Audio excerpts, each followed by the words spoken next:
প্রভু গাধাকে বানিয়ে বলিলেন, তোমাকে বানানো হয়েছে পরিশ্রম করার জন্য।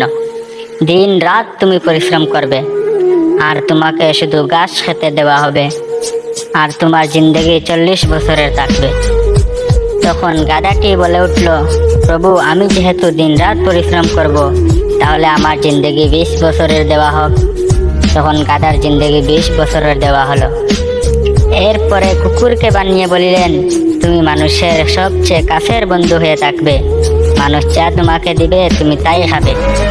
আর কুকুরকে জিন্দগি দেওয়া হলো 30 বছরের। তখন কুকুর তার বয়স থেকে 15 বছর কমিয়ে দিল।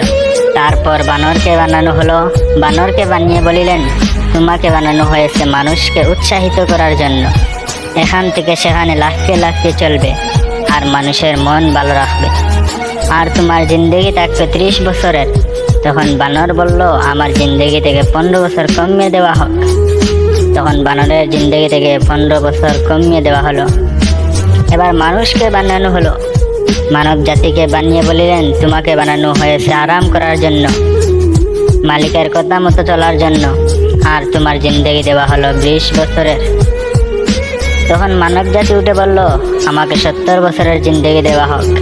তখন তাকে 70 বছরের জিন্দগি দেওয়া হলো। 20 বছর কথা মতো কোনোভাবে আরামে কাটায়। তারপর বাকি 20 বছর পরিশ্রম গাধার মতো। ওই যে গাধা তার 20 বছর কমিয়ে দিয়েছিল, সেটা আমরা মানব জাতিকে দেওয়া হলো। তারপর বয়সটা বাড়ে, কুকুরের 15 বছরটা এসে যায়। ছেলেগুলা কিছু দিলে সেটা খেতে হয়। তারপর বানরের 15 বছরটা এসে যায়। কয়দিন এই ছেলের ঘরে তো কয়দিন সেই ছেলের ঘরে, বানরের মতো লাফিয়ে লাফিয়ে কাটাতে হয়। এইরকম আমাদের জিন্দগিটা চলতেছে।